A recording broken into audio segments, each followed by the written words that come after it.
दिन की सूरत जो बरई हो हम लोगों की सामने दिन की सूरत जो बरई हो हम लोगों की सामने रोज़े महशर क्या जवाब है मेरे मुस्तफा की सामने रोज़े महशर क्या जवाब है मेरे मुस्तफा की सामने मोहम्मद ने आकर कुफ्र को मिटाया कुफ्र को मिटाकर सदाकत बताया कुफ्र को मिटाकर सदाकत बताया आताकुमुर रसूल फखुज़ूहु वमा नहाकुम अन्हु फन्तहू আল্লাহ বলে হাবিব বলিয়া দেন প্রতিটা মানুষের জন্য আবশ্যক হইল নবী যেই পথ দেখাইছে নবী যেই রাস্তা দেখাইছে নবী যেই নামাজ দেখাইছে নবী যেই রোজা দেখাইছে নবী যেই ইবাদত দেখাইছে নবী যেই সালাত দেখাইছে নবী যেই ভাবে খাবার দেখাইছে নবী যেই ভাবে পরিবার চালাইছে নবী যেই ভাবে রাষ্ট্র চালাইছে নবী যেই ভাবে ব্যবসা করেছে প্রতিটা মানুষের জন্য আবশ্যক নবীর বিধান মানা ঠিক কিনা এই কারণে কোন মানুষ যদি নবীকে সম্মান করে নবীকে মানে অথবা নবীর কোন সাহাবীদেরকে মানে অথবা নবীকে যারা ভালোবাসে তাদেরকে যদি মানে তাদের সাথে যদি বসে নবী বলে আলাইকুম বিমুজালাসাতিল উলামা নবীর ওয়ারিসদের সাথে বৈশা যাও নবীর সাহাবীদেরকে পাইলে তাদের সাথে বৈশা যাও নবীর বিধান যদি তুমি মানতে চাও দামি হইবা কেমন ভাবে বাগদাদ শহরের মধ্যে সবচেয়ে বড় পারওয়ান বাগদাদ শহরের সবচেয়ে বড় মুমিন জুনায়েদ বাগদাদি ওই বাগদাদের মধ্যে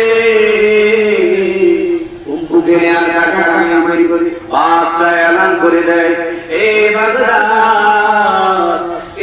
বাগদাদবাসীরা শুনিয়া লও কে আছো তোমাদের মধ্যে কে আছো কে আছো জুনায়েদ বাগদাদের সাথে করতে পারবা জুনায়েদ তখন দিনে বুঝ আসে না জুনায়েদ তখন গেলে বলি একদিন যখন মাঠের মধ্যে ময়দানের মধ্যে চইলা যায় ময়দানে যাওয়ার পর দেখতে পায় আজকে একটা জিনিস শরীরে মাংস নাই চেহারাটা ভালো না পোশাকটা ভালো না দেখতে ভালো দেখা যায় না ওই মানুষটা দাঁড়ায় বলে বাদশা মহারাজ আমি ওই জুনায়েদের সাথে আজকে জিততে চাই আমি খেলতে চাই কি কয় না কয় বড় বড় পালোয়ান আসছে জুনায়েদ বলে বড় বড় আসছে পারে না আরে মরা বড় সাইকেল গেইতে তুমি আগে যাবা আরে জুনায়েদ আর ওই পালোয়ান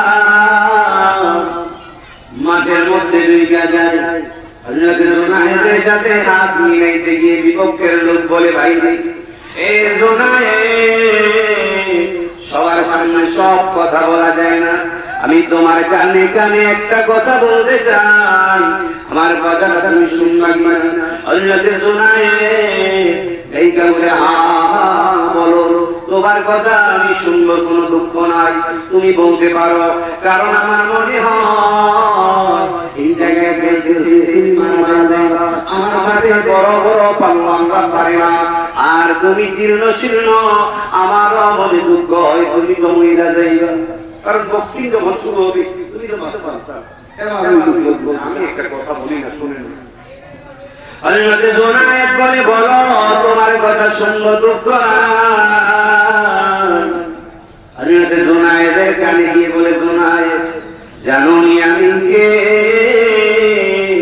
আমি এমন বংশের মানুষ যেই বংশের মানুষ মানুষের কাছে হাত পাতা যায় জুনায়েদ বলে এই বংশের মানুষের কাছে হাদিয়া নেওয়া যায়, তবে হাত পাতা কিনা জায়েজ নাই। রাসূলের বংশ, কার বংশ? কুরাইশ বংশ, কার কাছে কি করতে পারবে না?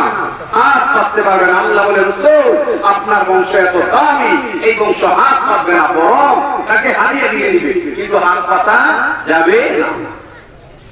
হযরত জুনায়েদকে এই কারণে, জুনায়েদ আমি তো পারবো না, আমি জানি কথাটা। তবে জুনায়েদ শুইনা লো, মন বংশের মানুষ হাত পাততে পারি না। আমার বাসার মধ্যে বিবি আছে, ছেলে আছে, মেয়ে আছে, আমার বংশে মা বোন আছে, সব আছে। আমি দীর্ঘ একটা সপ্তাহ ধরে না খেয়ে আছি, আমার পরিবার নেই। এ জুনায়েদ,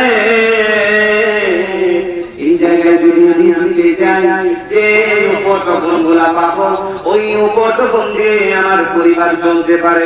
এ জুনায়েদ, নবীর বংশধর হিসেবে তুমি যদি আমার একটু সার দিতে, ইসলামের ছায়া তো আসে না।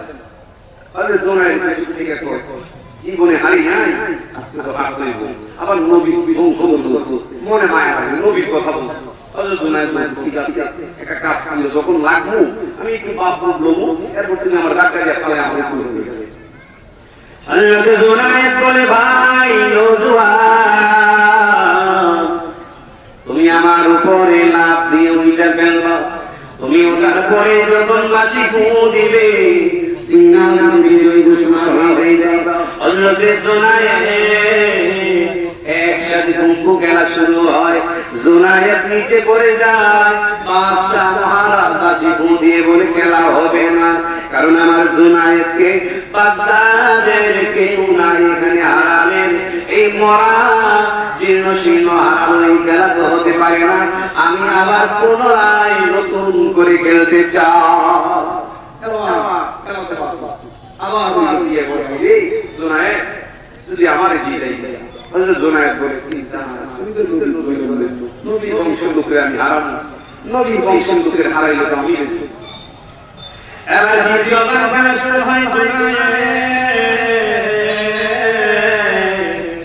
আবার নিচে বুইরা যায়, নিচে পড়ার পর এবার গায়িকা বাদশা বলে, তিনবার খেলা হবে, দ্বিতীয়বার পারলেন না, তিনবার খেলা হয়, তৃতীয়বারও জুনায়েদ জিতা যায়।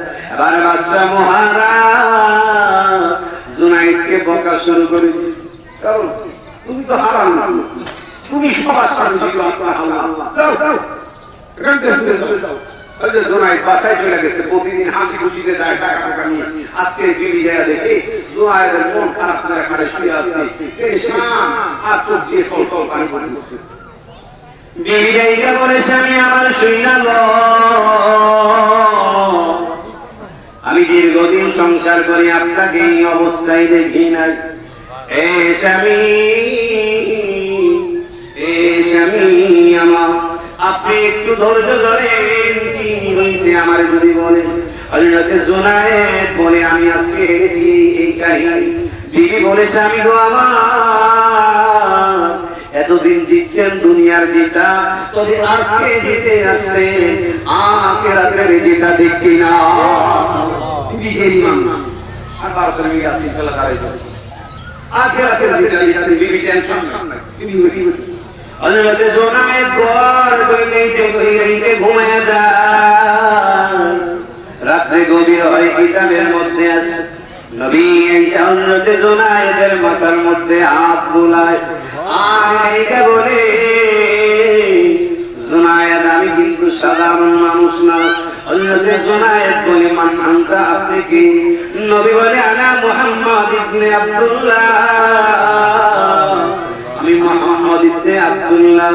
এ জুনায়েদ, যে আমার বংশকে জিতায়, আমার বংশকে সম্মান করে, আমার ওয়ারিসের মানুষদেরকে সম্মান করে, আমি নবী নিজে এসা ওই জুনায়েদকে সম্মান করে জান্নাতে নাম দিয়ে দিলাম। হযরত জুনায়েদ বলে, এরপর এরপর সেই থেকে আমি আর ঘুম খেলি না।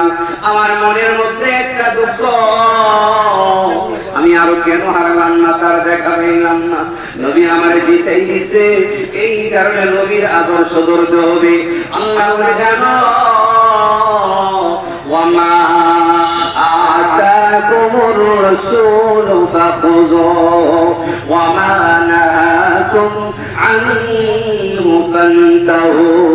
আল্লাহ এই কারণে মানুষগুলাকে সূরা হাশরের মধ্যে 7 নম্বর আয়াতে বলে, এ মানুষ, নবী জানিয়ে আসছে তাকে আঁকড়ে ধরো, যদি জানছে তাকে ফাখুযু কামড়ে ধরো, ওয়া মা নাহাকুম আনহু ফান্তাহু।